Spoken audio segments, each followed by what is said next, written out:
didn't even hit record. Thank God I didn't make it through an entire video. Was having not pressed record. Hello there and welcome to the video. I just got done watching Star Trek Discovery Season 5, Episode 7.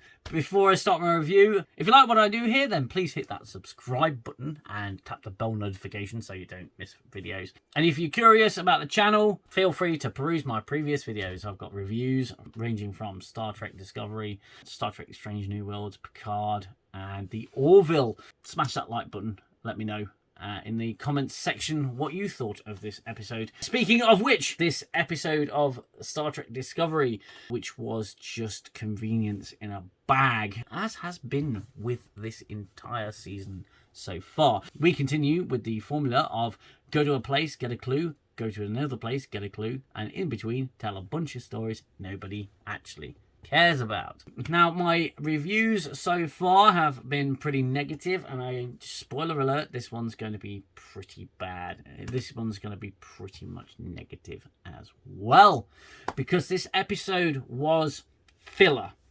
It was more filler, and it did progress the story of Mol and Locke and the Breen somewhat, but I feel that this show has really missed its own point at this particular juncture in its final, thank God, final season.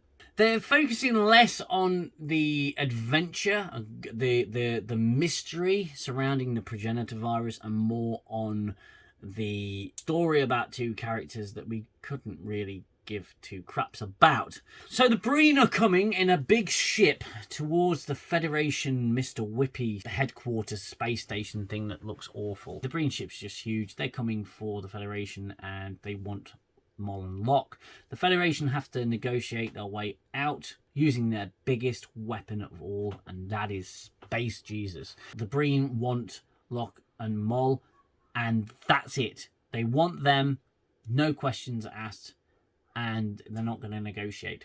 Raina tries to warn the Federation that the Breen don't negotiate. And he says, look, you know, has anybody heard of the Romulan phrase, never turn your back on a Breen? He promptly gets bollocked by Ambassador Vulcan Lady for being xenophobic, which I'm not sure qualifies as being xenophobic. It's more like, well, that's a Romulan saying, you know, and it's based on certain circumstances and experience that have happened in the past. But Raina gets bollocked and he gets kicked out of the meeting for making sense, because ain't nobody making sense in Discovery, or ain't nobody putting up with making sense in Discovery. So a series of events take place that eventually lead to Locke dying in a really stupid way. Mols and Locke are trying to escape. They want to just run, and they formulate a plan to coax the security officers to drop the force field, and then she'll run to the nearest shuttle bay to get a shuttle and escape, and then she'll beam Locke out of sick bay, out of Discovery sick bay, and then they'll run. Great plan, or not a great plan, depending on how you look at it. Mol says she wants to talk to Burnham so they can drop the force field, and Locke inexplicably opens up his medical dispenser, which has enough medication in there to cause him serious damage or kill him, conveniently, and he takes the whole lot, and, well, yeah. I can't believe he took the whole lot. I thought, well, that was completely pointless, because, you know, if you say you want to talk to Burnham, take me to Burnham, I want to talk to Burnham, drop the force field, she can go and try and escape. We have the return of this shitty Benzite security officer, you know, Yum's back, which I thought was, yeah, all right, par for the course. It's the final season, get her back, fine, whatever. As long as she doesn't say yum again, I'm fine with it. So yeah, Locke eventually dies, which really puts a spanner in the works for Burnham's grand plan to negotiate with the Breen. But Burnham uses Raina's past experience to come up with the idea of pitting the Breen Primarch. Oh, that's hilarious. Against another Breen Primarch. So the Breen is split, like the Klingons, between houses or whatever, between royal bloodlines. And it's almost like there's just a power struggle going on. So she says, oh, we've negotiated with this other Primarch to get to hand over Bollocked to them. Now, if you want them, you're gonna have to stand down and let's not go to war. Which the entire thing was really stupid, and oh god, it really sucked. But obviously, Bollocked doing what they've done freaking derails the entire thing, because Bollocked were married. Technically now she's family, and it doesn't matter if the bloodline is she's not part of the bloodline. She's technically married to Locke, and because Locke's dead, she then goes with the Breen fuck off. Then Discovery has figured out its next clue using Book, because Book's completely useless in this episode. He's completely useless in this season. He literally goes from place to place going, all right, I need to be useful. Can I do this? Hello, I'm here. Can I talk to someone, please? Can I go over here? Oh, you don't need me. Can I help in any way, shape or form? And Stamets throws him a bone, and he ends up talking to a library card, trying to empathically connect to a library card because convenience and everything. They're going to the next clue. Now, there was one point in this episode where I sort of got a little, not scared, but concerned. It's when Book telepathically links with this library card to this archive that it moves around in space. And he goes, oh, I'm in space. Really? You're looking for an archive that moves around in space? And he goes, oh, I'm in space. In that scene, you can clearly see the dust cloud. And he won't describe the dust cloud until Stamets says, well, is there anything there, like planets, solar systems, dust clouds? He goes, oh, I see a dust cloud. Oh, no, wait, it's not a dust cloud. It's a storm. Plasma storms. And I went, don't you dare. Don't go there. No. And he goes, I'm getting the feeling, yeah, it's a violent plasma storms. He stops connecting with it, and he goes to walk out and go after Mol, who's escaped. Stamets says, or is there anything else? And he goes, yeah, something about eternity. I don't know, eternity. I thought, oh no, no, you're not. You're not going to the Badlands. You're not going to Deep Space Nine. You're not going to touch Sisko. No, you're not touching Sisko. Don't do it. Don't do it. No. And it turns out, yeah, it's the Badlands. They're going, in the next episode, they're going to the Badlands. Oh, don't do it. Leave DS9 alone. Leave it alone.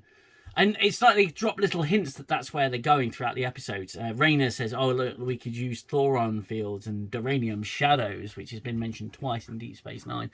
And it's like everything is pointing towards Deep Space Nine.